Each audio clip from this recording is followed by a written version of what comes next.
Alrighty. Sorry about the delay, folks and folkettes. Oh, one sec.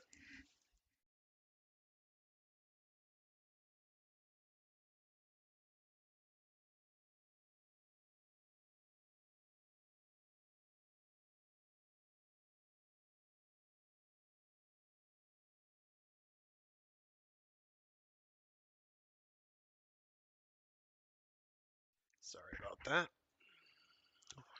If it's not one thing, it's another.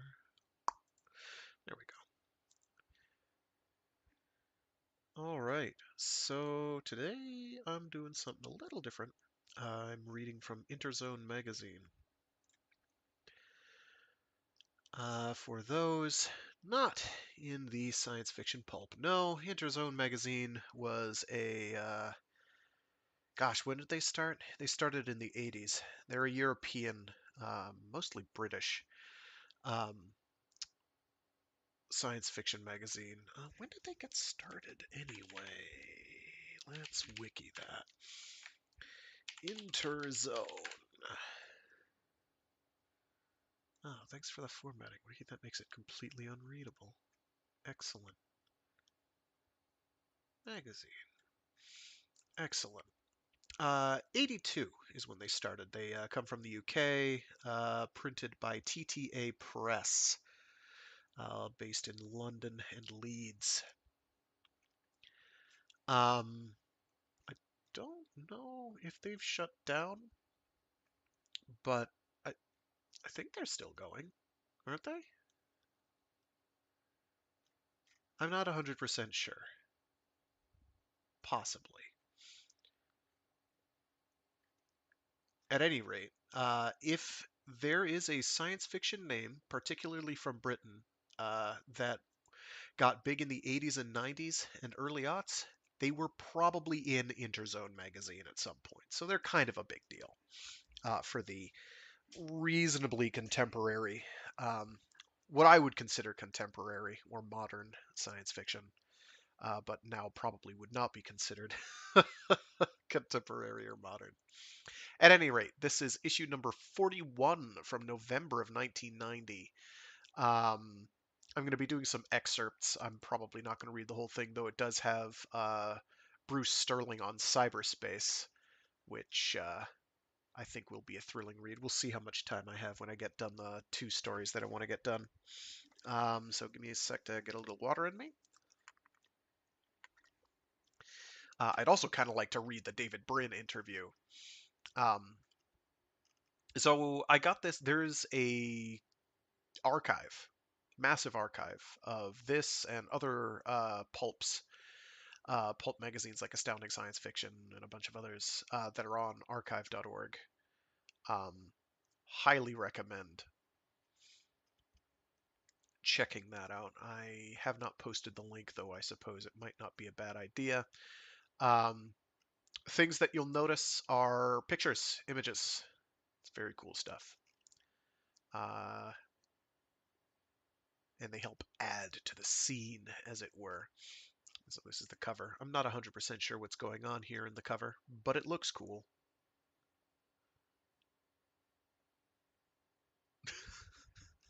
Ain't that the way? Alrighty, give me a moment here while I scroll to the... Oh yeah, and the table of contents. Cyberspace one is a little bit long, but we'll see what we can do. The interview with David Brin would probably be worth checking out. David Brin is fairly interesting.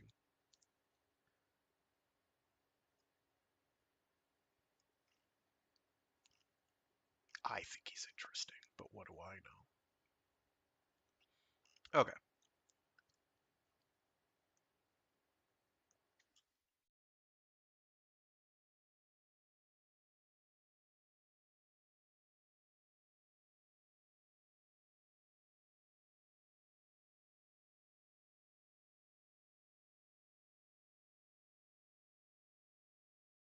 Blech. Note to self, hot tea is hot. Caution, hot when heated. I knew it would be, but golly. Okay.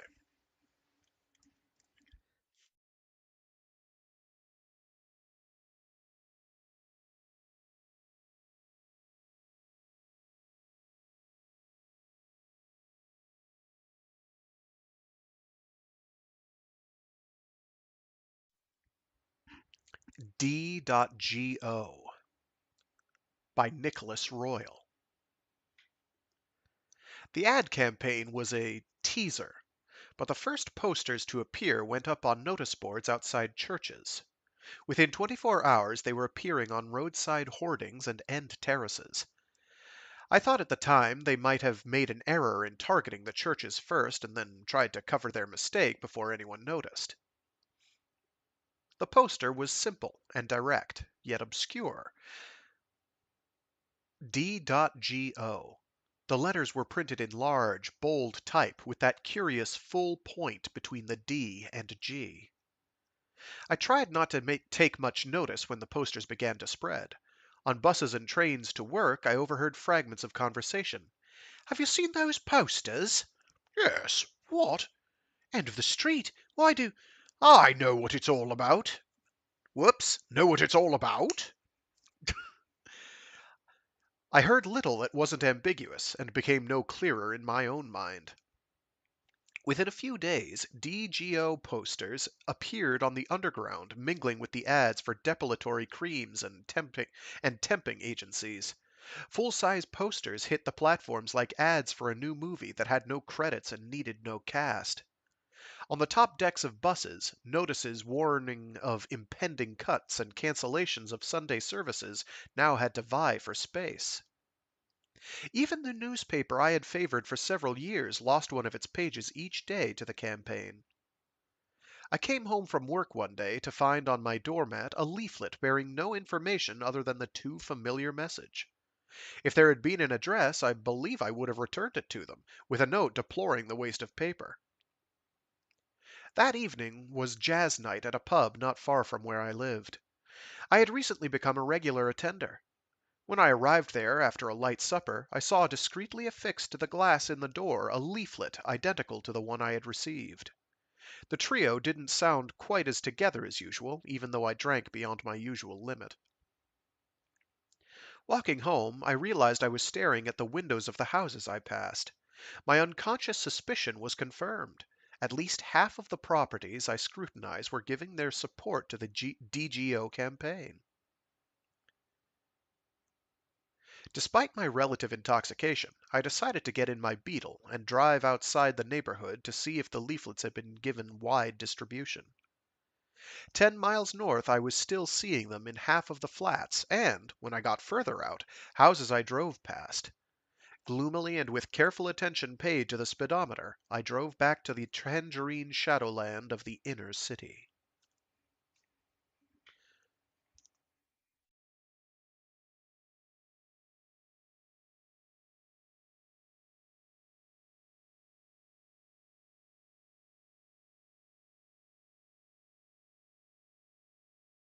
At work next day, I asked, "Have you noticed these leaflets?" "I've got one up in my window," Gilliland announced with pride. As production editor of the magazine, he was my immediate superior, and although there existed little empathy between us, I generally maintained a level of banter. "What does it mean?" I asked him. "Oh, Dominic," he said, "you do make me laugh." He didn't laugh a great deal, so I was glad. But in fact, he barely smiled on this occasion and provided no explanation of the conundrum, as someone rang from production demanding to know how many pages of the magazine were still outstanding. 24, he said. "I've been on to the typesetters all morning." Gilliland was essentially a good person. He would only hurt a fly if there was no real alternative.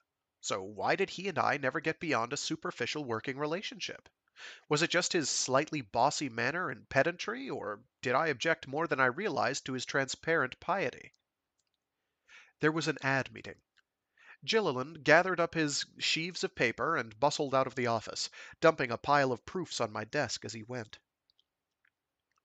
"I was going to ask you if you would be kind enough to do these when you've finished reading the paper," he said, Looking somewhere over my left shoulder. He billowed out of the room before I could think of how to explain that I'd only picked up the paper for 5 minutes after lunch. I turned to the page, and there was the ad for D.GO. But this was a new one, the next stage of the campaign. At the bottom of the page was a line of text. Have you made sense of it yet?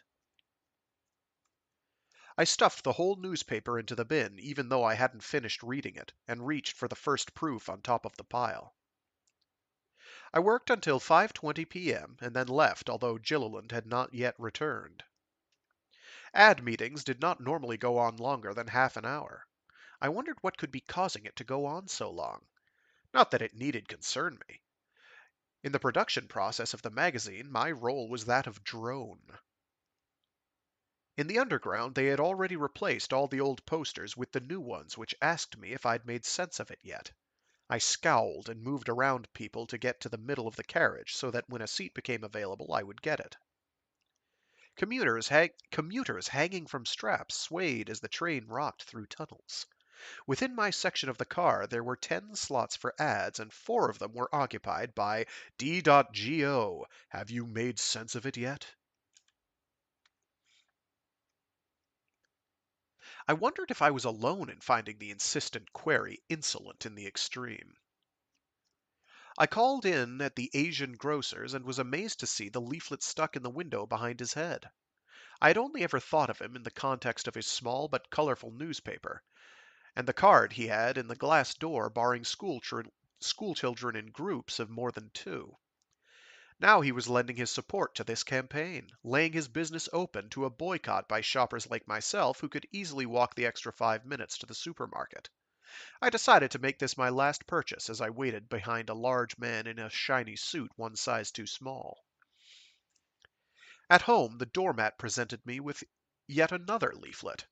D.GO. Have you made sense of it yet?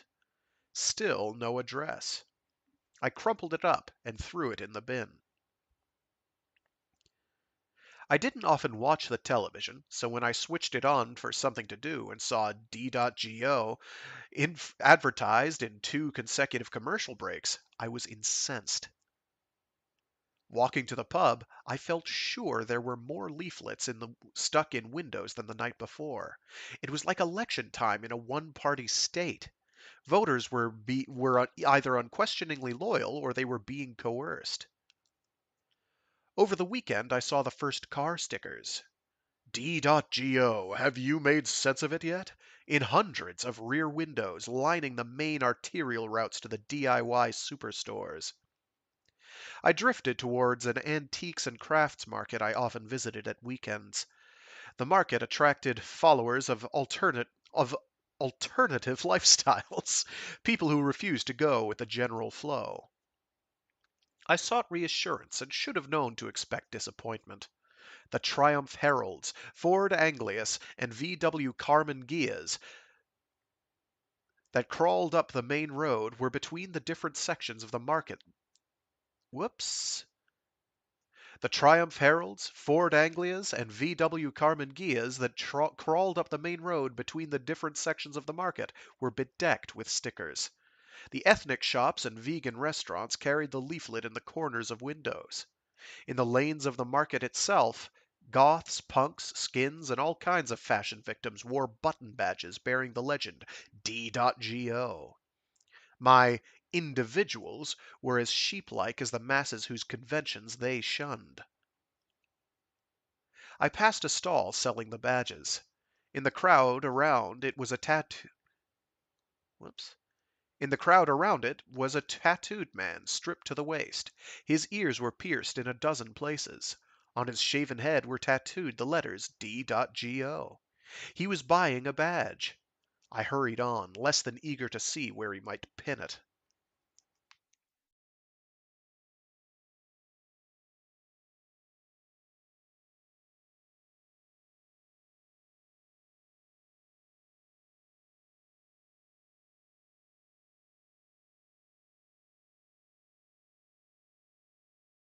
The phone was ringing as I reached the front door. I fumbled with the key, unlocked the door, and ran up the messy communal staircase to my door. The phone rang off just as I got inside. They'll ring again, I thought, as I sat down in the kitchen with a magazine. I turned over several pages at once, hoping to miss all the ads. One got through the net. I didn't look to see if it was the only D.GO ad in the magazine. The phone rang again. It was Dill. She and Tam had got back from their holiday last Thursday and had been ringing me since. Did I want to go round for something to eat and to see their photos? Yes, I did. Not tonight, I said. I'm feeling a bit tired. Why did I say that? I'm working straight through tomorrow, Dill said. She did shift work, so it'll have to be next week. I agreed, thinking I ought to tell her I did actually want to go round tonight. But something stopped me. What was I scared of? In one of the cupboards I found some pasta. I boiled it, washed up, and went to bed. I spent most of Sunday morning I spent most of Sunday mourning the passing of the weekend and cursing the job I would return to the next day.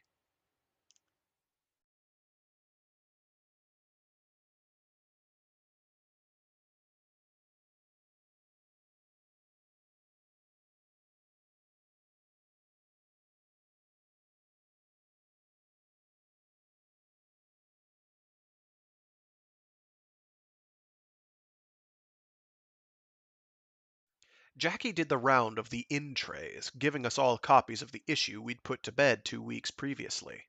No matter how long the hours we'd spent checking the proofs, we always took 10 minutes to go through the finished magazine with a fine-tooth comb, looking for mistakes it was now too late to rectify. The magazine had a well-earned reputation for accurate subbing. Typos and spelling mistakes, which cropped up maybe once every 6 months, meant apologetic memos from Gilliland to all higher tiers of editorial power. I flicked through the ads at the front to get to the first pages of editorial. Then I went back to the ads in disbelief. I pushed my chair back and may have mumbled to Gilliland that I was going out for lunch. I hurried through a pedestrian arcade where tourists thronged, and a man in white trousers handed out leaflets. Some of the shoppers I elbowed past were wearing badges. At a kiosk, I thumbed through a selection of magazines for different specialist readerships: anglers, train spotters, and puzzle solvers, bodybuilders, philatelists, and onanists. I kept reading like 3 lines down, and I was very confused. My fears were confirmed. The magazine I worked for was not alone in running multiple double-page spreads for the infernal campaign.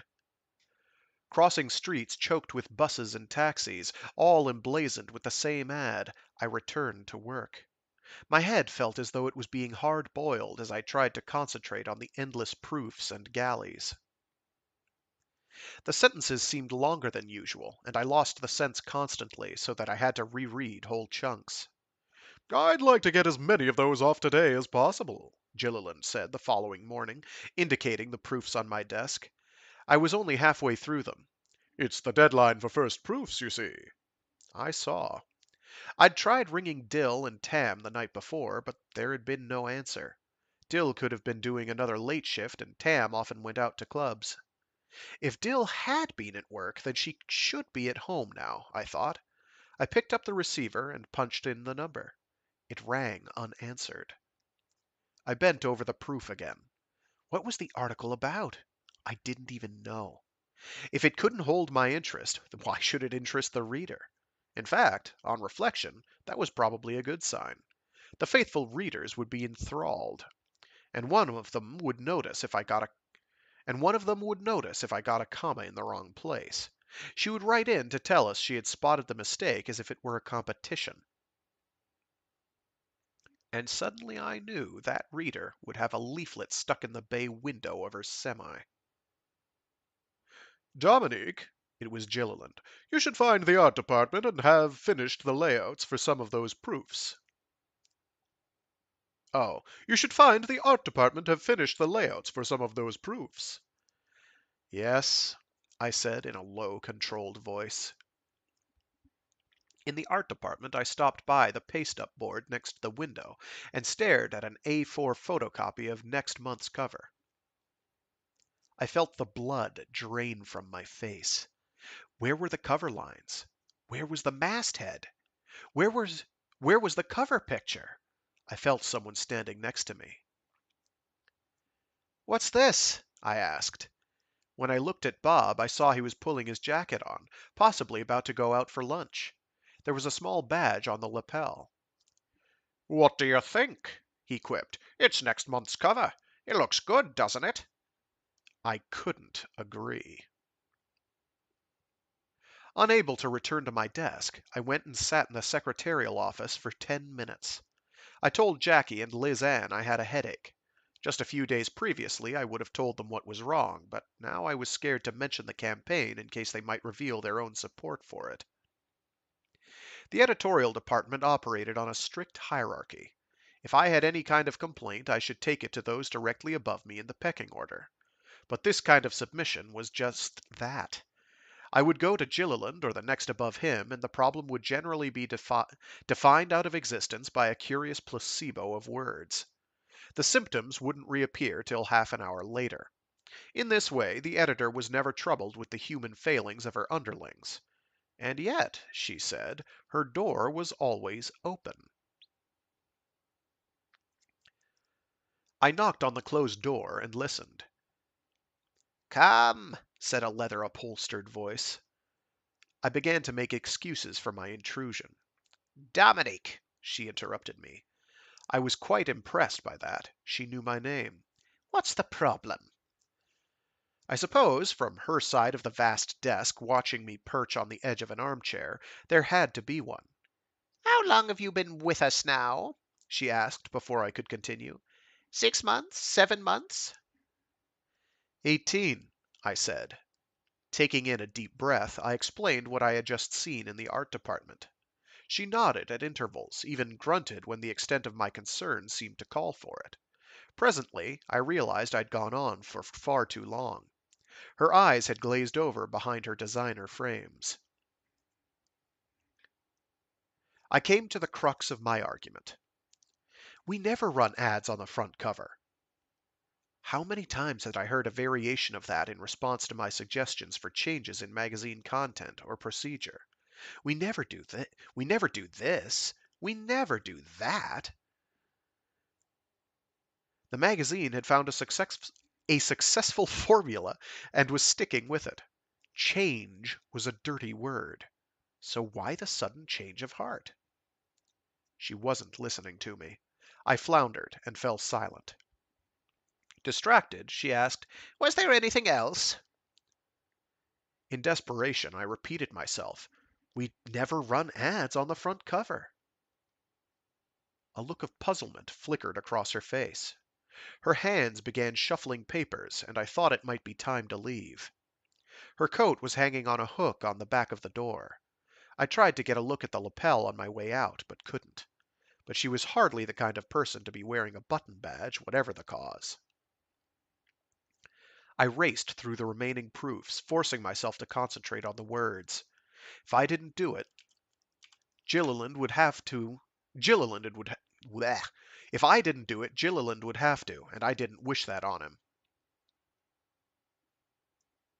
Whoops, there we go. He had people breathing down his neck, after all. He had people breathing down his neck, after all. I can't read today. It is not a good day. I'm so sorry.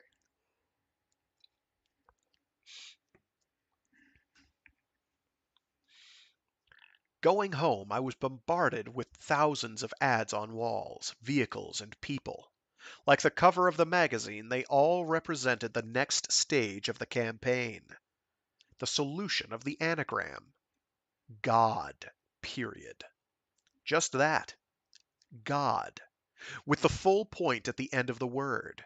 Such a short word, but so powerful.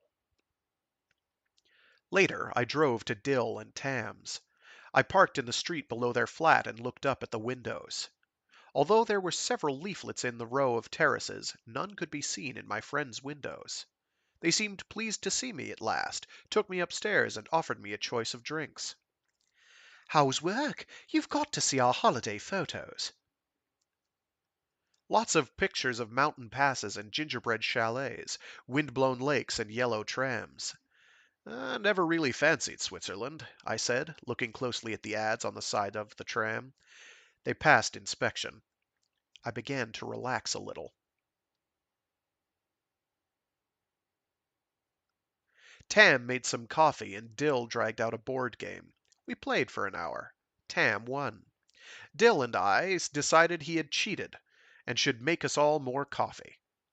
He protested his innocence but disappeared into the kitchen. Dill was putting the game away and picking bits of fluff from the carpet. I settled back in the settee. My heart lurched when Tam appeared in the doorway holding a handful of God leaflets. "I'll put these up now," he said. Dill nodded and said, "Okay." I didn't really care if they believed me or not. I just apologized and said I had to go. "Sorry about the coffee." The shock of seeing Tam holding the leaflets and saying he'd put them up now, as if they'd been meaning to all evening, was too much for me. I couldn't stay and ask them what had happened. Their beliefs and principles. How could they change practically overnight? Dill's eyes were wide with dismay. She didn't understand. "What's wrong?" "Nothing," I said. "I've got to go." Every car I passed on the way home had a sticker in the rear window. Groups of people were out leafleting streets where the old leaflet was still up. What disturbed me about Dill and Tam was that they appeared completely normal, just as before. They were exactly the same, my old friends, except that they were trying to put up the leaflets in their windows.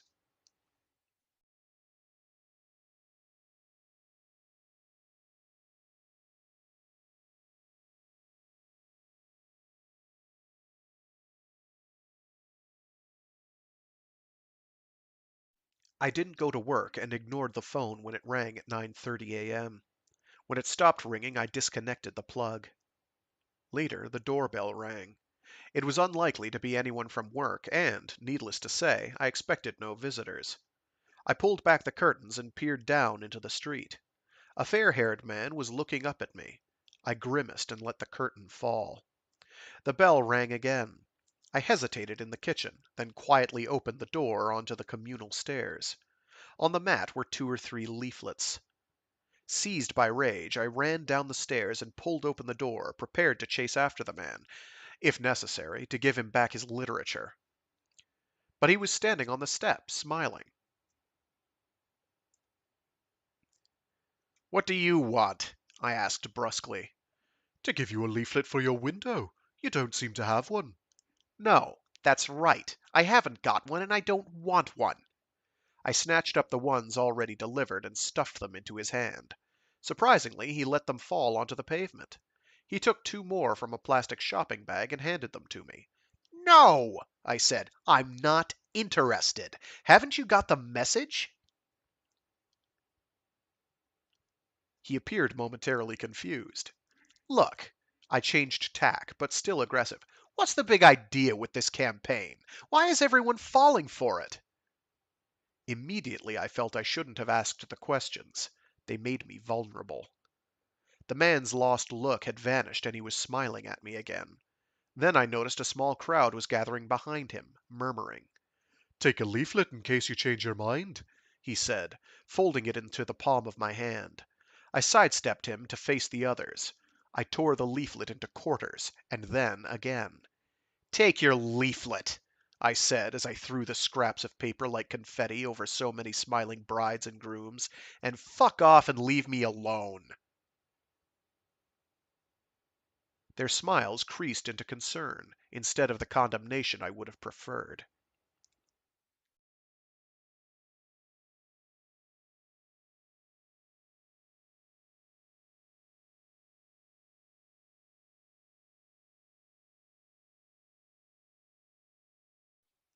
On the motorway driving north to my parents' house, all the cars carried stickers. I didn't raise my hopes as far as my parents were concerned, which was just as well. As I pulled into the driveway, I was welcomed by a host of leaflets and a poster stuck in the windows of the bungalow.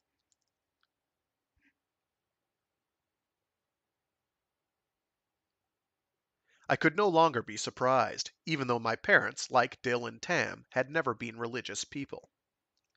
They greeted me as normal, saying what a nice surprise it was. The only change I could see in them was in their front windows. "Don't stop what you're doing," I said. but my mother made for the kitchen to get us all a drink, while my father went through to the back garden to clear away the tools he had been working with. This gave me the chance I needed. I slipped into their bedroom and carefully opened the doors of my father's wardrobe. At the back of the top shelf, behind a pile of old socks he probably didn't like to throw out, was a shoebox. I withdrew the Army issue pistol and a box of bullets.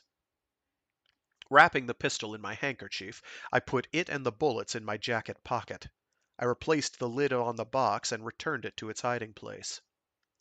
Standing in the hall, I saw my mother through the kitchen window, bent over the sink.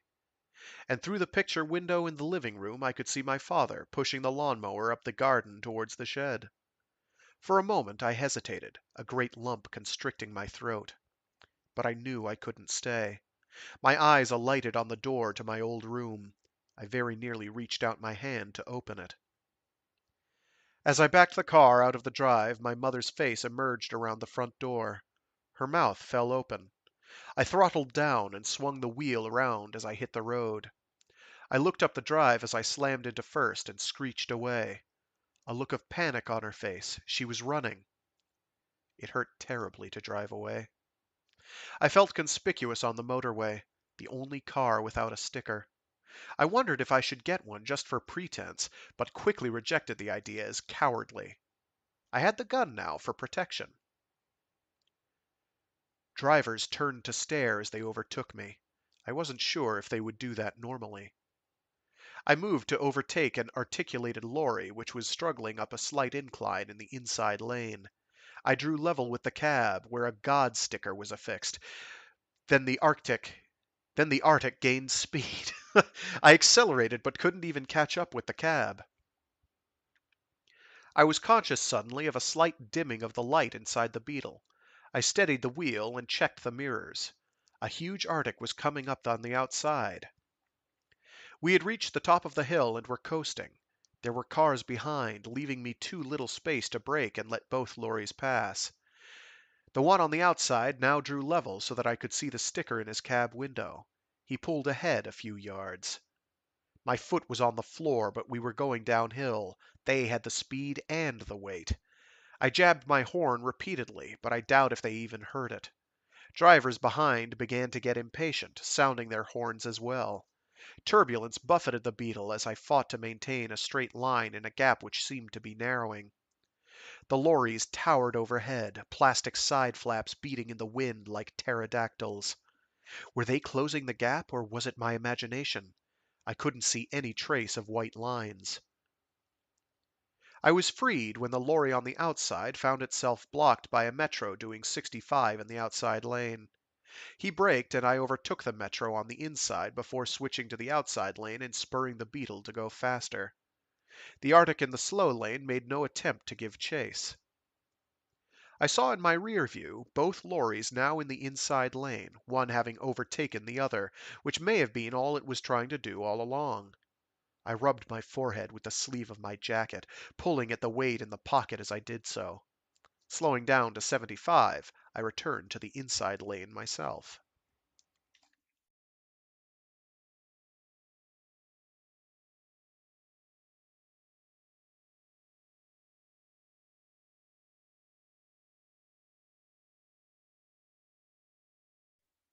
My flat, as far as I could see, was now the only one without a leaflet or poster in the window. Even in the nearby estates where residents didn't bother with party political posters during general elections, leaflets advertising God were up in every window. I slept badly and decided to go into work as an act of defiance. By now I trusted no one. The loaded gun accompanied me. The campaign had reached a new stage overnight.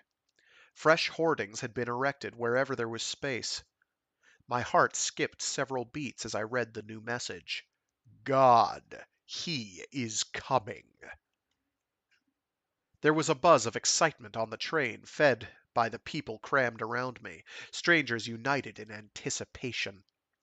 Gone were the early morning vacuous stares and razor nicks and smudged eyeliner, replaced by flushed cheeks and a newborn glow of perfection.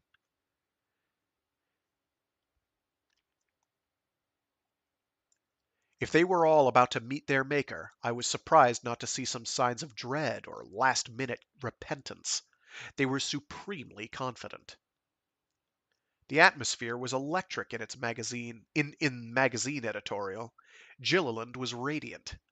I kept my head down and concentrated on the white spaces between the lines. I noticed that the offices emptied earlier than usual. The underground was congested. The announcement was difficult to hear, but it seemed most lines were not operating. I got caught in a surge of commuters and pushed onto a down escalator. All the ads down the wall by the handrail were the same. People smiled and held hands. They may or may not have known each other. There was little of the stress and antagonism usually present in a busy station at rush hour. But a number of commuters was but the number of commuters wow, I cannot talk today. But the number of commuters was unprecedented. They were all going for the one line that seemed to be running. I had no choice but to go with the flow, though in the circumstances I resented their company.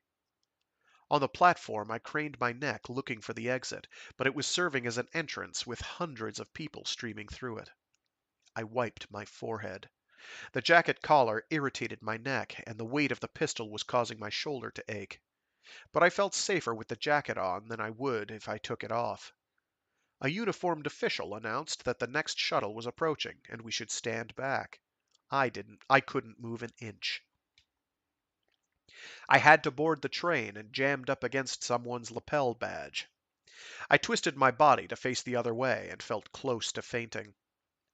The train went through stations without stopping. Perhaps the next shuttle would pick up at one of them. When the train finally stopped, there was another crush. Unable to forge my own passage, I allowed myself to be carried along. The streets were unfamiliar to me, but the hoardings that lined them were not. There was a line of cars in the center of the road, windows wound down for air, occupants fanning themselves, drivers astonishingly patient.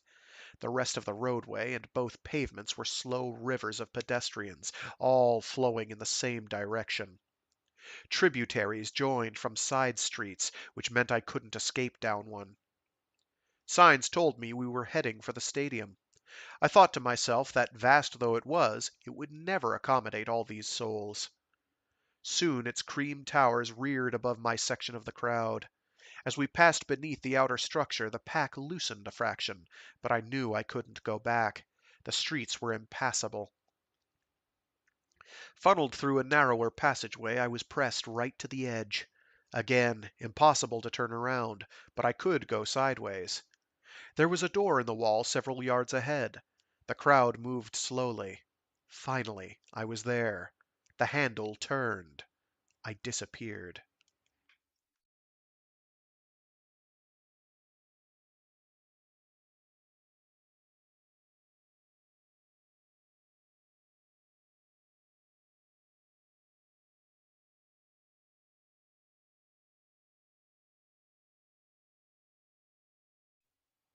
I'd simply entered another passageway, but this one was empty of people and the ceiling was lower. I began to walk. After some time, the corridor came to a junction. Down the passage on the right, there was only a locked door, so I went in the other direction. I wondered what strange, forbidden precincts these were. Fire exits? Players' tunnels? I just kept walking. Presently, a passage merged from the left, but I sensed it didn't come from where I wanted to go, even though my goal was vague. I seemed to know better where I didn't want to go than where I did want. The corridor widened a little. The caged bulbs lining the wall at intervals of 20 yards or so seemed to become faint, as light suffused the air from another source. I walked on. The light gradually became brighter, and the echoes of my footsteps faded more quickly. The corridor sloped upwards, and suddenly the ceiling vanished into a great whiteness which almost blinded me. The sky! I was inside the ground. The green pasture stretched out before me invitingly. I saw the grandstand packed with hundreds of thousands of people. I stepped onto the pitch. Faces began to turn as I continued walking. Silence fell like a shroud. I carried on walking until I reached the center point. The rows of seats seemed to extend far beyond the possible bounds of the stadium, up into the sky. I turned through 360 degrees to take in the whole ground. The silence was total. All I could hear was the blood in my head and my heart pumping it. I saw one man fall to his knees. Immediately, those around him followed suit. Their seats snapped shut. I shrugged my jacket collar off the back of my neck where it was itching. The reverential hush was shattered by the sharp cracks of a million seats snapping shut like the beaks of dying birds. Outside, the pounding of blood. In my head, complete silence fell once more as a million believers knelt before me. I took the gun from my pocket, pointed the muzzle at my temple, and squeezed the trigger. God is dead.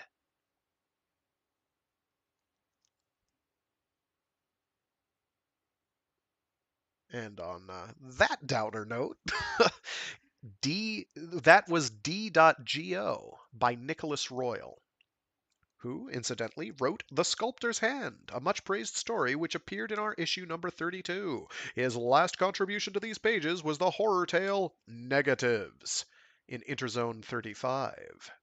He lives in London, where, like the hero of the above piece, he works as an assistant editor on a certain well-known magazine of very wide circulation. Back issues. Back issues of Interzone are still readily available, except for issues 1, 5, 7, 16, and 17. They cost £2.30 in each inland, postage included, or £2.50 each overseas. USA, $4 sea mail or $5 air mail. However, UK purchasers who buy 3 or more in one order may have them at £1.95 each, i.e., post free. Isn't that exciting? Would that this was relevant 30 years later. 32 years later. It hurts. It hurts to be so old. Ah, I'm so old. Okay. This next one is the Pharagean. Fa- the word I can't say effect. Give me a minute. I knew today was going to be rough because, like, my head is just absolutely clogged.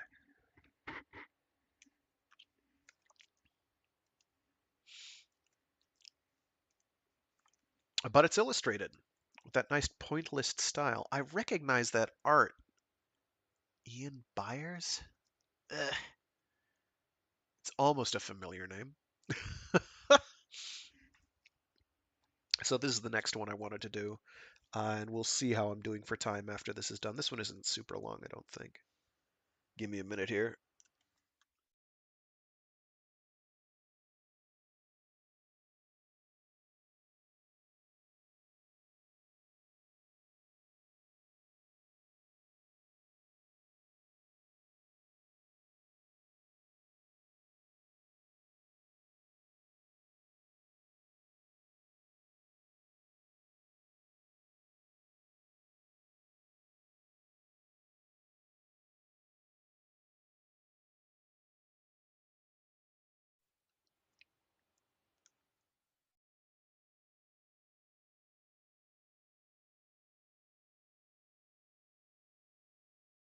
What happened last summer on Capricorn Island explained an incident that occurred in my youth on Earth almost 40 years before.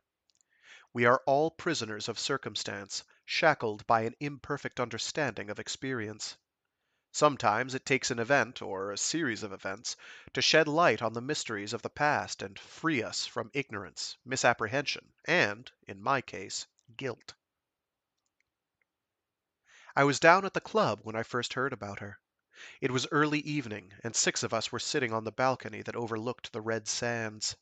We were watching Altair lower itself over the edge of the ocean, when Vince Greeley, the tycoon owner of Capricorn Island, mentioned someone called Dr. Petra Betancourt.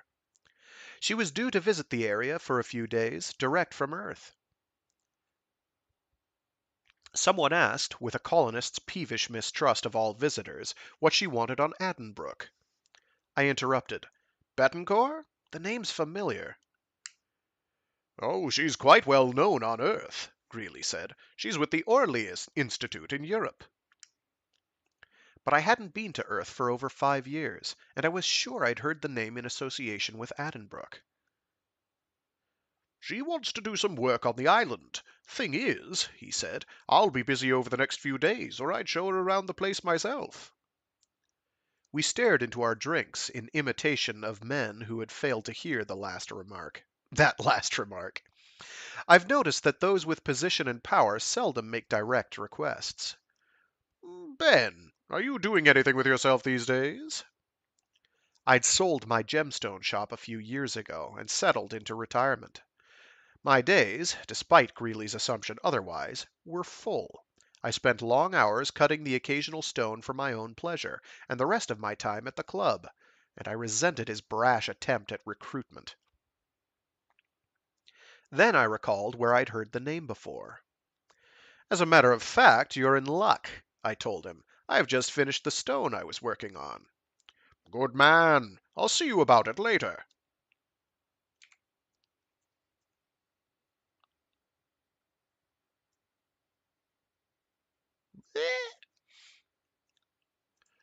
The Pharagean Effect by Eric Brown. By midnight the others had drifted home, and I sat alone and stared into the star-filled night. I had forgotten about Greeley until he strode from the bar, glass in hand, and leaned against the balcony rail. Glad you could help me out, Ben, he said. Actually, the whole business is a damned nuisance. Oh? I took secret pleasure in seeing Greeley put out. I'd rather show Bettencourt round the island myself, keep an eye on her and her team. So you want me to spy on her for you? I asked. The Orly Institute is part of the European Stellar Survey Corps. They have the power to requisition the island if they so wish.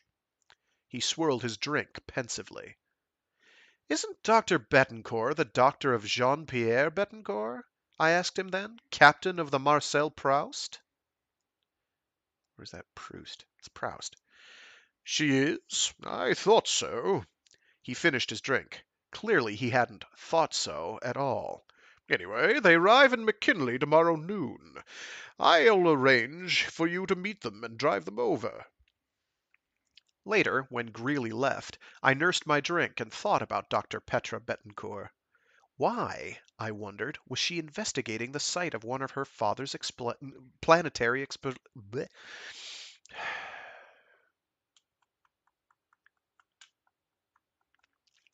Why, I wondered, was she investigating the site of one of her father's planetary expeditions? Had she been assigned the task by her superiors and had no choice in the matter, or did she have personal reasons for visiting Capricorn Island? I was looking forward to my meeting with Dr. Bettencourt. We had things in common. We were both from Earth, and, more importantly, both our fathers had been big ship captains.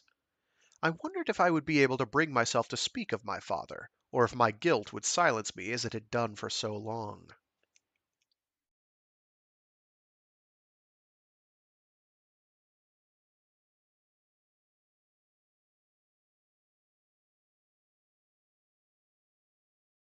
My 15th year had been a time of changes. It began with the illness that paralyzed my mother, and ended with my departure. Then, of course, there was the meeting with the alien. I lived with my mother on Earth in a villa beside the ocean. I was taught by vid tapes and audio recordings, and in consequence had a solitary childhood. At the time, I was hardly aware of this. Only later, in my middle teens, did I begin to realize that mine had not been a normal upbringing. My father was absent so much of the time that my mother was loath to send me away to school. She required from her son the companionship that her husband was unable to provide. It was because of this, I realize now, that I hated my father and resented my mother. I was filled with a vague longing to be elsewhere, Anywhere other than the villa and the cloying attention of the lonely, beautiful woman who constructed computer graphics of human misery and composed symphonies of grief and isolation. Perhaps her art foresaw her destiny. Shortly after my 15th birthday, over a period of months, my mother contracted a rare, debilitating disease that rapidly robbed her of all movement and, of course, her art. If before I had been my mother's prisoner, now I was her slave. I was tied to the villa and to her requirements. She spent her time locked in the web of her life support mechanism, staring constantly through the picture window at the ocean. My father was a stranger to me, and the nature of his implant made him a frightening figure. He was a tall, distinguished-looking man with silver hair and a jet-black uniform, his shoulders bulky with an occipital computer that straddled his neck like a yoke. I had often seen his eyes take on a faraway glaze, his head incline at an attentive angle as he interfaced with his software in a trance-like communion. On the occasion of his last homecoming, he spent all his time with my mother and took over my duties as nursemaid. It was obvious that he was affected by the experience of nursing someone he had once loved. He became even more of a disciplinarian. As if to compensate for my freedom, he demanded my presence at dinner, required me to account for my whereabouts at all times. During the evening meal, he made it his duty to chastise me for the slightest mistake, for the slightest misdemeanor, my poor grades at study, the disrepair of the property, my personal appearance, my attitude, my lack of manners. Then, one evening, after he had upbraided me on every count, he dabbed his mouth with a napkin and announced that we were to have a house guest, and that if he had any cause for complaint at all during the next 6 weeks. He did not specify the penalty, of course. Like all successful tyrants, his forte was dominion through fear. I met pilot communicator Pharagean Bach at dinner the following evening. There were 4 of us at the table, my father and mother, the alien, and myself. My father ate with mechanical correctness, occasionally addressing professional remarks to his colleague. My mother's presence was token and macabre. She sat at the far end of the table, braced in the ugly frame of her life support system. Only her eyes moved, watching us. I could not keep my eyes. I could not keep my eyes from the alien. My initial impression was that he was little different from an ape in uniform, but the more I looked at him, the more I realized that I was mistaken. The only similarity was the fact that he was covered from head to foot with short black hair. Unlike an ape, he was slight and very straight. His face was leathery and wrinkled, his features small. He reminded me of a wise old man. He ate with exaggerated care, a calm that characterized all his movements, and spoke in reply only to my father's comments. His voice was soft, surprisingly cultured. The strangest thing about him, the most alien thing, was his presence, his charisma. I felt drawn to him. I wondered if this was because he was telepathic. I wondered if this was. Whoops. I had read everything that was available on the many alien races discovered during mankind's expansion through the universe.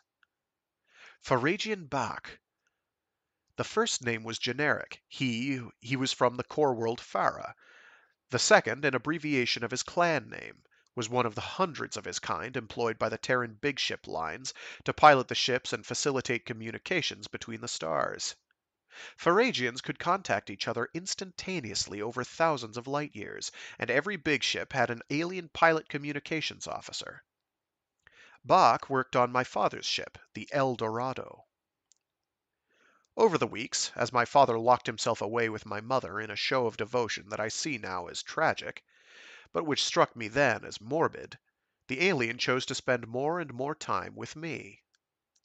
Pharagian Bach became my very first friend.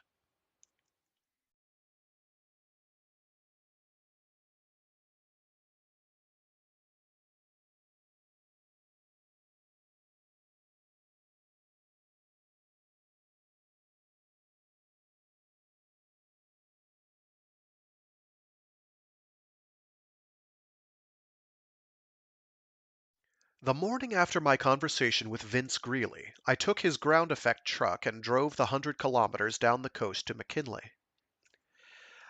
I was 10 k's from the city when a dazzling parabola of light streaked through the cloudless blue sky, its length diminishing as it hit the telemass reception pad. As always, I found it difficult to believe that I had just witnessed the arrival of over 50 human beings, stripped down to their constituent molecules and fired at hyper-C velocity from Earth. 5 minutes later, I pulled up beneath the 3 scimitar-shaped legs of the derrick and watched the visitors, mainly business people and tourists, leave the reception lounge.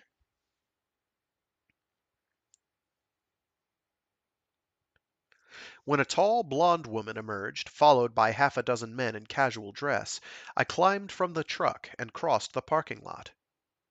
Introductions were brief. Dr. Betancourt had received a message from Greeley on her arrival and was expecting me. We loaded the equipment, a dozen bulky containers like oversized aluminum suitcases, into the rear of the truck, and the scientists climbed in after them. Dr. Betancourt joined me in the cab. She was a handsome woman in her middle 60s, with sun-bleached hair, a bronzed face, and amethyst blue eyes. She wore a black leather jacket over a green one-piece. She caught my glance and smiled. "It was snowing in Paris when we left," she explained, which was about the extent of our conversation for a good part of the return trip. As I drove, Dr. Betancourt removed her jacket and busied herself with a hefty stack of typescript. I concentrated on the road ahead, wondering how I might break the ice.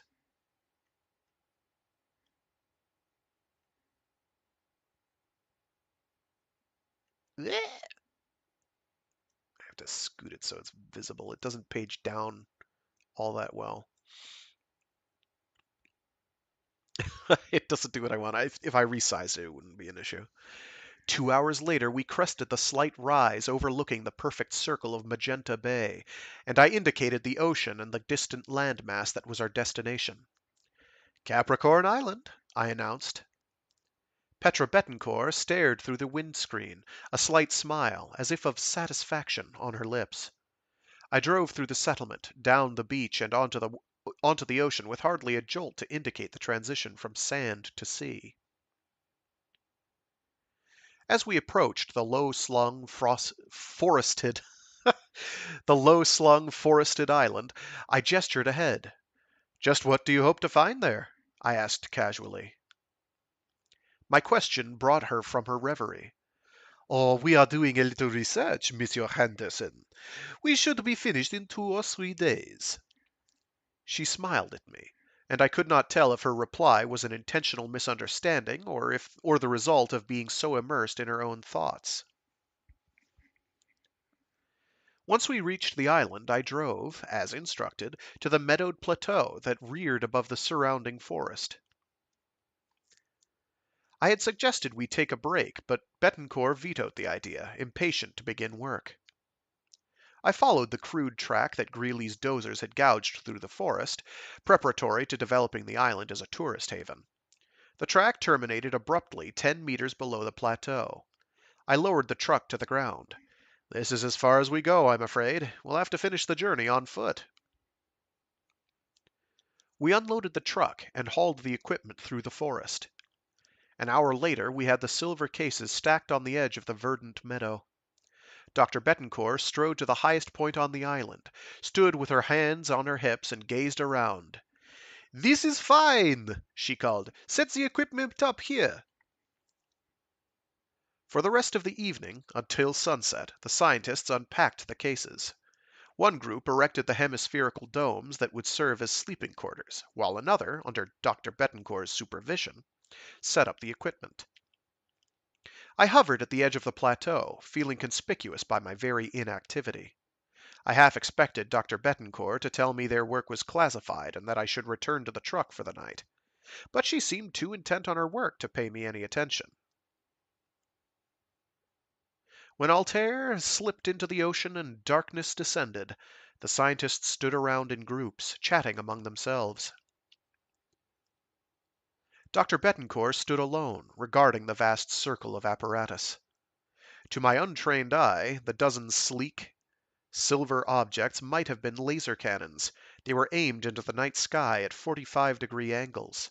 Thick cables connected each one to a dome in the center of the circle. The arrangement put me in mind of some kind of geometric mandala. I crossed the plateau and joined Dr. Betancourt. All set? I asked. She smiled. Almost, Monsieur Henderson. I nodded.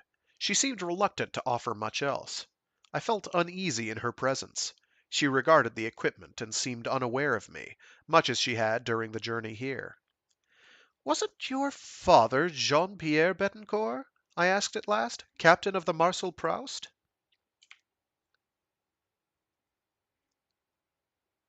I have to adjust this every time. It's kind of frustrating.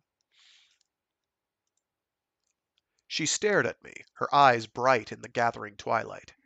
"That's classified information," she began. "Now it is," I replied, "but not when I was a kid. I was fascinated by space exploration. My father was a captain with the Santa Fe line." "He was?" I nodded, staring at the livid slash of crimson on the horizon. It seemed that by telling her this I had admitted myself into her confidence. I suddenly felt more at ease beside her. She broke the silence with a sigh. "Yes, my father did captain the Marcel Proust." She hesitated. "I suppose you know that this was his last mission?"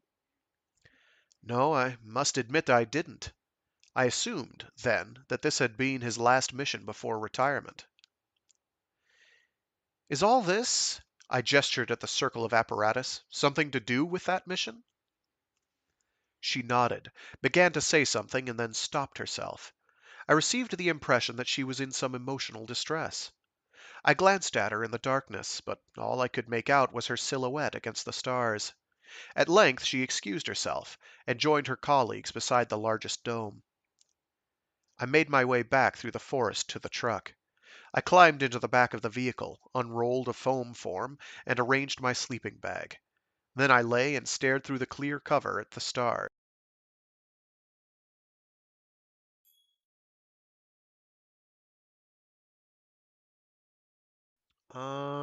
I think we're back.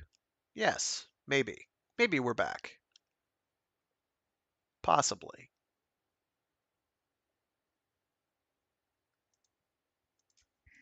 I'm gonna hope we're back. Some technical hiccup. Okay. Well, at least it happened at a moderately convenient time. I mean, it's never good, but it could have happened at a worse time, I guess. Whatever. I think Twitch is having issues. I was jolted from a light sleep by a sound from outside, a detonation. I stared through the cover. The constellations had moved on. An hour or two had passed. I noticed, also, a faint greenish glow from the direction of the plateau. I struggled from the sleeping bag, pulled on my boots, and jumped from the truck.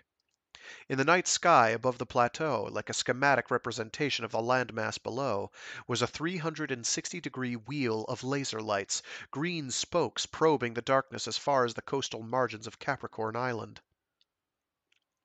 As I watched, the lateral vectors shifted, began to rotate with an eerie flickering motion like some kind of aerial carousel. A low drone charged the air. I pulled myself together and stumbled through the forest, tripping repeatedly in my haste. I emerged on the plateau as the drone hit a thunderous, gut-churning note. The laser carousel slowed, then one by one the spokes winked off until just two remained. They probed the sky like urgent antennae, and then locked together and fixed on a point above the southern tip of the island. Then they, too, winked off. The noise died, followed by a sudden sonic boom. The scientists, gathered together within the circle of equipment, stared into the darkness and pointed. I followed the direction of their gestures. Moving towards us, coming in low over the island, was the massive, ponderous bulk of an interstellar big ship. But that, I knew, was impossible. The last big ship had been decommissioned 40 years ago. The ship was in trouble. Or not. Come on. There we go. The ship was in trouble. It hung lopsided, one engine firing with the pathetic irregularity of a defective cannon. As it approached, its great underbelly brushing the treetops, I made out the nameplate that adorned the starboard flank. Marcel Proust. It passed overhead with the slow grace of all colossal objects, and for the first time I realized that through its insubstantial bulk I could make out the familiar stars of distant constellations. I ran across to Bettencourt. She turned to me, her expression ecstatic in the eerie light of the big ship. "We've done it! We've actually—" She was speechless, tearful, as she watched the Marcel Proust, shadowy and silent as a wraith, pass through a stand of trees in the far side of the plateau. "What? You've taken us back?" But a glance across the straits assured me otherwise. The settlement was still there, the lights in the A-frames and the clubhouse still burning. "Not us!" she cried. "Don't you see?" I gripped her by the arm. "But is it actually here?" She shook her head in exasperation. "It's a temporal projection, an image of what happened 60 years ago. A hologram, if you like." She broke free of my grip, and, impatient at having to explain the obvious to an ignoramus, ran over to her colleagues. They hurried through the forest to where the ghostly form of the big ship reenacted its delicate crash landing. I stood and watched them go, conscious of my heartbeat. I wondered why she was so eager to relive the past.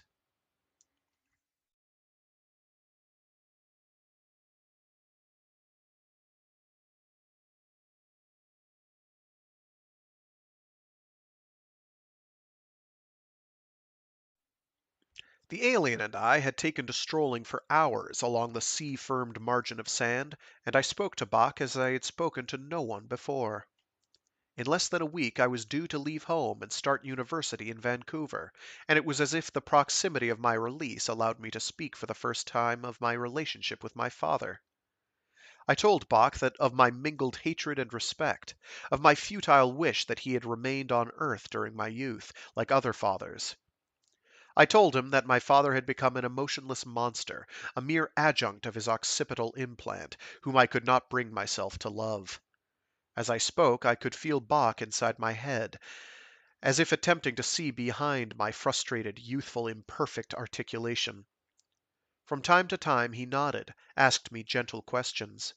He had no need to, of course, but he realized my desire to unburden myself. The long walk became a routine, a ritual which excluded everyone else. We made no mention of it during the formal evening meal dominated by the presence of my father. It was as if the alien and myself were conspirators in an act of which he was sure to disapprove. Then, 3 days before I was due to leave, Bach failed to meet me for our afternoon walk. His absence was unprecedented. I went straight away to his room. I stood in the hall and called his name, but he did not respond. I opened the door and stared inside. Bach sat against the far wall, his legs splayed before him as if he'd slipped into this position in a state of drunkenness. His head hung to one side, and he groaned as if with fever. I was transfixed, too petrified at the thought of his death to go to his aid. Then he opened one eye and stared at me. I ran. That evening, Bach joined us at dinner, and he said not a word in explanation of his earlier enfeeblement.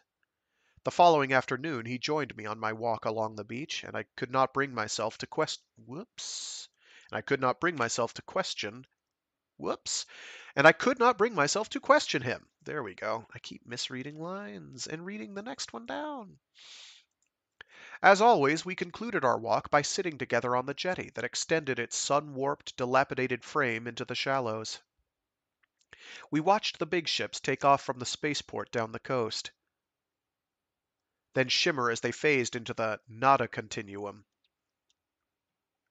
We were silent for a while before Bach asked, apropos of nothing, if I had ever known a woman. I avoided his obsidian eyes, stared at my feet. The silence stretched.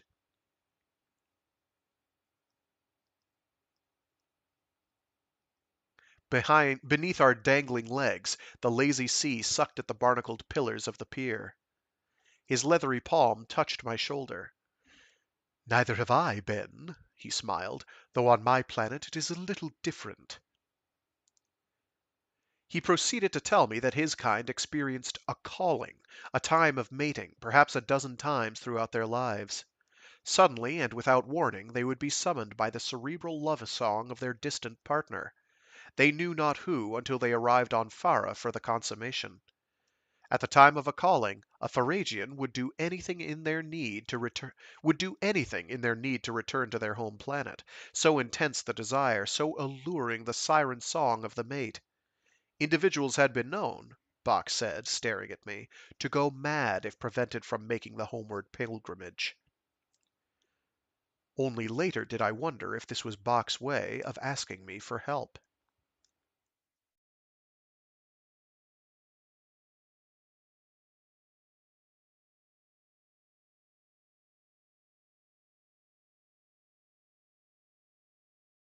I climbed from the truck and made my way through the forest, the morning sun warm on my back.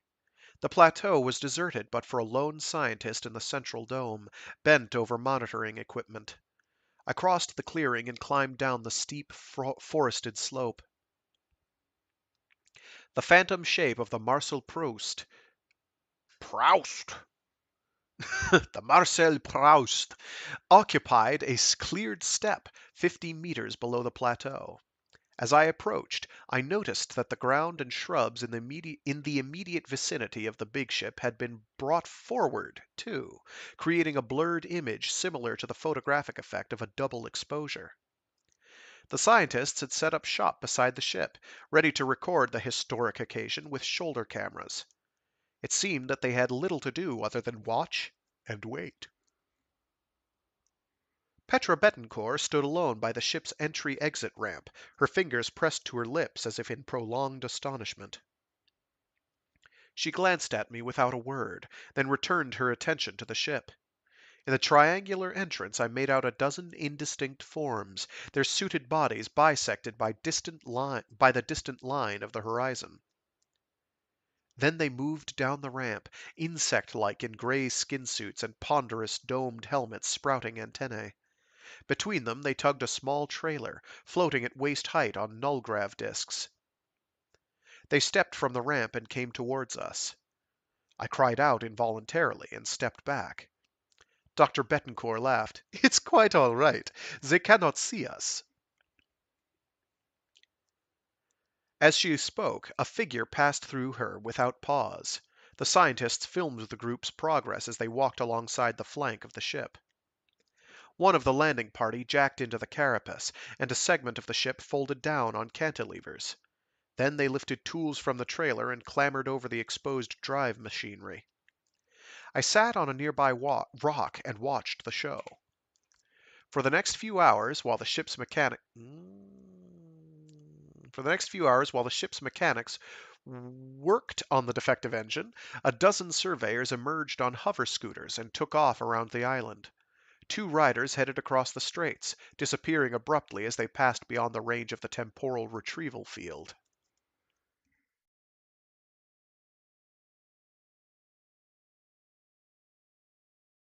At one point, Betancourt spoke into her radio. 5 minutes later, the ghostly figures of the big ship's crew became rapidly moving blurs, leaving images of themselves trailing in queues. "I ordered an acceleration," she explained.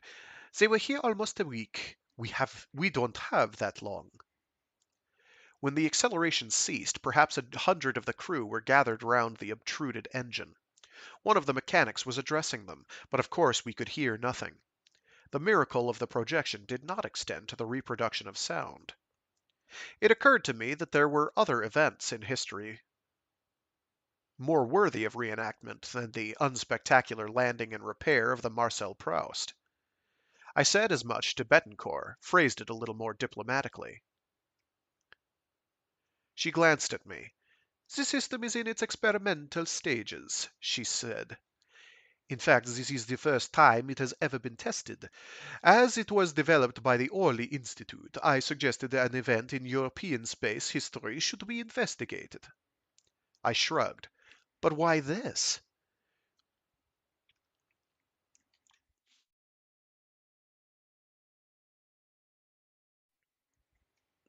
She took her time before she replied, gazing at the ship with a distant expression. "60 years ago, the Marcel Proust failed to return from Addenbrooke," she stated simply. "We have extensive records of the emergency landing and the subsequent survey, relayed to Earth by the ship's alien communicator. But that was the last anyone ever heard from the ship. It disappeared without trace. Of course," she said, "at the time there was talk that the captain was to blame. I was 5 then, too young to understand that many people considered my father responsible. Last year I volunteered to lead the team to find out exactly what had happened." Which explained an incident that occurred later in the day, when a tall figure appeared at the top of the ramp. He wore the black atmosphere suit of a big ship captain, and carried himself with an air of authority. His arrival caused a stir among the ship's mechanics. He descended the ramp, and approached the gathering. Petra Bettencourt walked beside him like someone in a daze. As I watched, I realized that I was witnessing something at once historic and tragic. A daughter haunted by the living ghost of her dead father. She peered through the curved visor of his helmet, her face pale with shock. I noticed concerned glances pass among the scientists, but they elected not to intrude on her silent communion. At length, after inspecting the engine, Captain Bettencourt retraced his steps up the ramp and into the ship. His daughter attempted to follow him, but succeeded only in wading through the insubstantial ramp, mired up to her waist in the projection of the past. One of the scientists approached and touched her elbow. She looked from the entrance to her colleague and, as if realizing the hopelessness of the situation, returned with him. She lifted her radio and ordered another acceleration. This one passed through an extended period. The ship and environs strobed with light and shadow as day and night were compressed into seconds. The area at the foot of the ramp became a confused haze as crew members moved back and forth. When real-time sequence was resumed, only 2 mechanics attended the engine. A few individuals sat on the ramp, chatting among themselves. The big ship was due to lift off soon. Then, for the first time, I noticed the lone crew member. He sat cross-legged with his helmeted head in his hands. His posture seemed eloquent testimony to the approaching fate of the Marcel Proust. Dr. Bettencourt joined me and knelt before the figure. "A Pharagean." I crouched beside her and peered into the helmet. The small black face seemed to be in pain, his eyes rolled behind closed lids, and his long lipless mouth was open in what might have been an extended scream. "He's experiencing a calling," she whispered. From his position beside the engine casement, a scientist shouted, "Hey, they haven't!" Dr. Bettencourt looked up, then stood and hurried over to where her colleague, joined now by the others, stared into the engine. I could not pull myself away from the alien. His silent agony, his mental torture as his mate called to him from across the gulf of space, brought back to me the plight of Pharagean Bach on that very last day of my youth.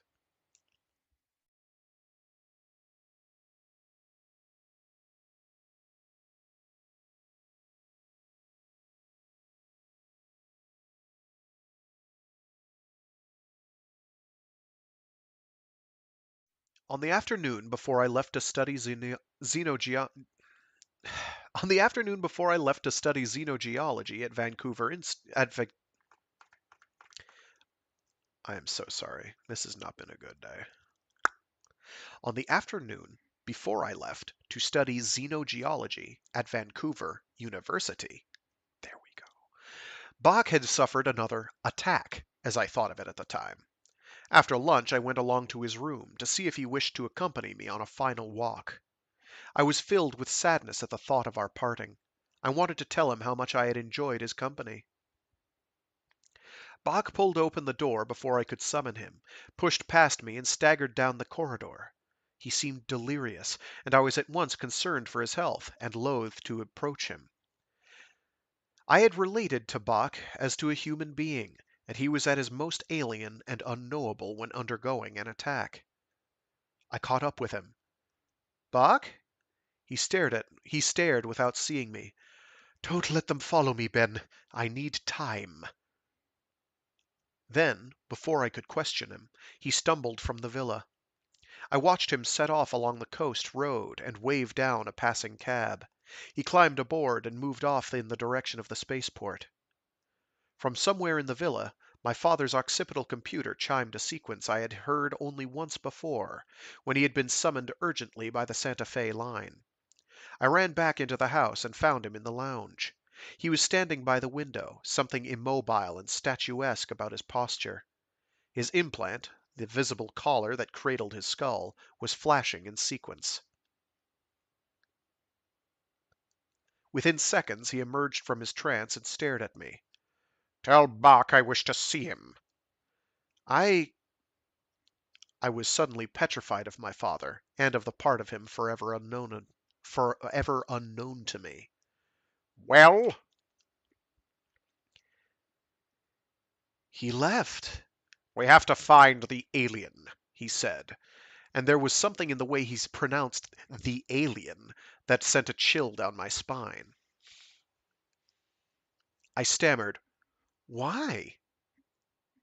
"I don't know why," he snapped. "Command instructed me to bring him in. I never question command." He stopped and stared at me as something in my attitude alerted him. "You know where he is." Then he gripped my arm and dragged me from the villa to his ground effect vehicle. He pushed me into the passenger seat. As he fired the engine, he turned his gaze on me, and despite Bach's plea, I could not help myself but point in the direction of the spaceport. I have no memory of the 5-kilometer ride to the port. My father's anger, my terror, the sense of my betrayal filled my awareness. All I recall is our arrival at a perimeter gate, unmanned as this sector of the spaceport was disused and derelict. My father leapt from the vehicle, pulling something from the inside flap of his jacket, and pushed through a rusty swing gate. In a daze, I climbed out and followed. He ran across the cracked and weed-choked tarmac toward the inner fence, where he was halted briefly by uniformed guards. Their authority soon turned to obedience, and they followed him at a dash through the pack of ring-docked small ships. Unchallenged, I passed through the entry point and attempted to follow them. I wanted nothing more than to make amends for my betrayal by somehow alerting Bach to the danger. I managed to trace the posse to a sector of the port illuminated by halogens despite the daylight. Within the glow sat a squat Phoenix Line small ship, a swarm with technicians and service trucks. Then I saw Bach. He was running over the bridge that arced above the docking ring to the ship. My father saw him too. What followed then had about it a certain air of unreality, a mirage-like quality. Time slowed. My father raised his laser, adjusted the slide on the barrel, and aimed at the tiny figure on the bridge. He called to Bach to give himself up. The technicians, standing around the dock, looked on like the chorus in a Greek tragedy. I seemed suspended in a frantic dash toward my father, a scream frozen in my throat. Then the alien darted towards the entrance of the small ship, and my father fired one shot. As I watched, horrified, Bach winked out of existence. For a second his running form was outlined in a blinding aura, and then he was gone. All that remained was a scorch mark smeared across the hatch of the ship. I thought I saw, in my father's expression, something like alarm that he had killed instead of merely stunning the alien. Then his occipital computer flashed, and he slipped into a trance, frozen with arms outstretched like some heroic figure in a war memorial. I screamed at him, hating myself because I knew that I would be unable to abuse him to his face. I turned and ran and stopped only when I reached the villa. I packed my belongings and, half a day too early for the mono train, hauled my case to the end of the pier and sat there until the early hours. If only, I told myself, I had not betrayed Bach. If only my father had stunned the alien instead of killing him outright.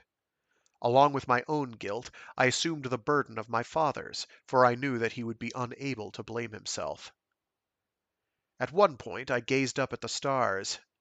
At one point, as I gazed up at the stars, I had a vision. In the night sky above the ocean, I thought I saw a small ship phasing into this reality from the nada continuum. I fancied that it sped by the end of the jetty, and I thought I saw the logo of the Phoenix Line and, through the view screen, a small black face regarding me.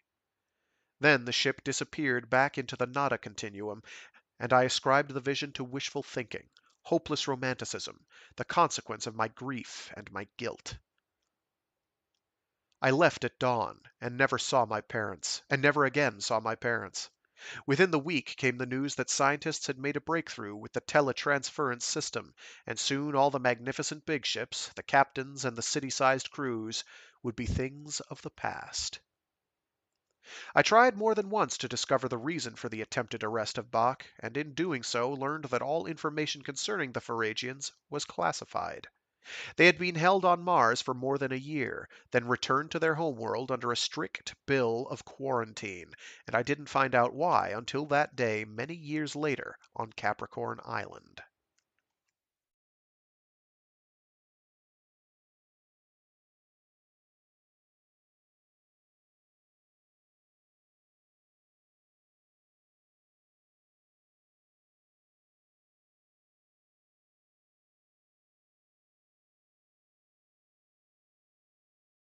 I knelt beside the seated alien, wanting to reach out and somehow ease his pain. His tortured expression evoked too many memories. At last, two crew members emerged from the ship and came towards us. They lifted the alien to his feet and assisted him up the ramp. One of the scientists cried out. I ran across to the group gathered beside the engine. Two ghostly mechanics were putting the finishing touches to the repairs. "I can't leave like that!" someone exclaimed. Betancourt took my arm and pointed to a shattered turbo. "The field converter," she whispered. The mechanics seemed oblivious to the damage. She spoke into her communicator and ordered another acceleration. The mechanics blurred. The engine disappeared swiftly into its recess. We backed off instinctively as the big ship vibrated before takeoff. Betancourt stared at the vessel, her expression unreadable. "But why?" I began. "Surely they should have—" "The alien," Betancourt whispered, as if in revelation. "The Pharagian. He experienced a calling all those years ago. All that mattered to him was that he had to get back." Someone said, "But the converter might hold," and stopped there. The ship turned. The ship lifted, turned on its axis, and headed out over the ocean. "He must have known what he was doing," Betancourt went on, "that there was a chance the converter would blow, but all he wanted was to get to his mate on Farah." I stared at her. "What the hell are you talking about?" "Don't you see?" she said. "The alien altered the mechanics' perception of reality. He allowed them to see what he considered absolutely necessary to save time and hasten the departure. He was taking a risk, but to him it was worth it." I shook my head, unable to understand. "Why do you think they were quarantined, Henderson? Their ability to make us see an altered version of reality made them dangerous." The big ship was shifting into conversion phase, flickering like the image of a spinning coin as it attempted to convert into the nada continuum. Then, as we watched, the ship bloomed briefly in a brilliant white nova, blinding us. I found myself flat on the ground, holding Betancourt to me. In the aftermath of the silent explosion, I helped her to her feet. She was crying, her expression a mixture of grief at the tragedy and, I realized, relief that her father was at last freed from blame. I was still trying to come to terms with what she had told me about the Pharagians.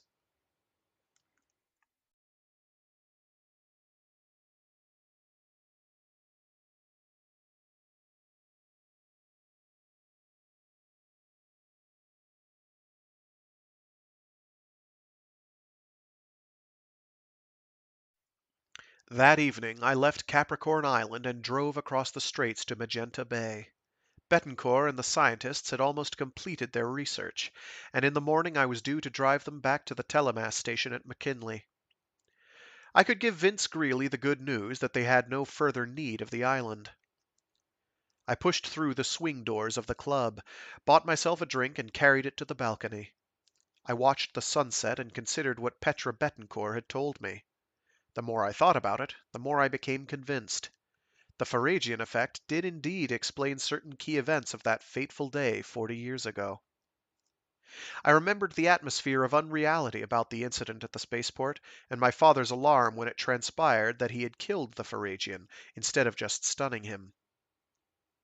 Then I thought of Bach, using the strange powers of his people to elude my father and the security guards, take the small ship and rendezvous with his mate on Phara, thousands of light years distant, but not before converting from the nada continuum to say farewell to a young boy racked with sadness and guilt.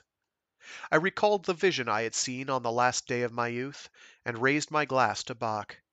It had taken a long time for me to understand, but the truth after 40 years was better than no truth at all. My reverie was interrupted by an explosion of laughter. The club was filling up with evening trade, locals and tourists alike. Greeley was holding forth to a group of regulars at the bar. I finished my drink, went for a refill, and joined them. And that was The Pharagian Effect by Eric Brown. Incidentally, an Interzone discovery, class of 1987, is the author of The Time-Lapsed Man and Other Stories, Pan Books, 1990, which was glowingly reviewed in Interzone 40 by Neil Jones and Neil McIntosh. Since completing the set of tales in that book, he has written several new pieces. Look out for his next, Piloting, which will appear here a couple of issues from now. Eric lives in Haworth, West Yorkshire, and is presently contemplating another of his extended trips to the Far East. And this little ad to the side. Imaginary people, avatars of Dr. Shade, Alice, Asterix, Dick Barton, Batman, Biggles, Sexton Blake, James Bond, William Brown, Billy Bunter, Nick Carter, Professor Challenger, Conan the Barbarian, Jerry Cornelius, Robinson Crusoe, Dan Dare, Count Dracula, Bulldog Drummond, Phantomas, Victor Frankenstein, Dr. Fu Manchu, Dorothy Gale, Gandalf, Flash Gordon, Lemuel Gulliver, Richard Hannay, Jeff Hawke, Sherlock Holmes, Howard the Duck, The Invisible Man, Dr. Jekyll, Indiana Jones, Kai Lung, King Kong, Captain Kirk, Arsène Lupin, Mad Max, Captain Marvel, Mowgli, Captain Nemo, The Wizard of Oz, Peter Pan, Alan Quatermain, Professor Quatermass, A.J. Raffles, Frank Reed, Perry Rodan, Buck Rogers, Rupert Bear, The Saint, Doc Savage, The Scarlet Pimpernel, The Shadow, She Who Must Be Obeyed, Superman, Dr. Sin, Tarzan, Dick Tracy, Doctor Who, Nero Wolfe, and Zorro. I admire them putting that in alphabetical order. All of the above and over 1,000 others have detailed entries in David Pringle's entertaining reference book, Imaginary People, a who's who of modern fictional characters, Grafton Books, 1987, hardcover, £14.95, which contains over 500 pages of vital information. See pages 7 to 8 of Kim Newman's story, The Original Dr. Shade, in Interzone 36 for an apocryphal sample entry. The publishers have now made several hundred copies of the hardback first edition of this book available to Interzone readers at a knockdown price. Order yours from us at just £6, postage and packing included. Less than half the original cover price of £14.95. Make your checks or postal orders payable to Interzone and send them to 124 Osborne Road, Brighton, BN1 6LU. The above price of £6 is good for UK residents only. Persons overseas, please send £7.50. USA, $12. Sea-mail. A fictional Valhalla where the characters never die. A fascinating companion. The Listener. And with that, I got a scooch. This was some excerpts from Interzone 41, issue 41 from November of 1990. Hope people dug it. This was not my best reading. My apologies for that. Have a good one. Stay safe, stay sane, stay warm, stay cool. Stay at whatever temperature you find ideal, and be decent to each other. All right, see you all next time, which will not be next week. Next week is busy, busy, busy, busy, busy, busy, busy, busy. It's very busy for me. So I will not be here for this stream, definitely. Probably maybe my other streams. I don't know yet. So yeah, have a good one. Stay decent to each other, and see you all later. Thanks again, and bye.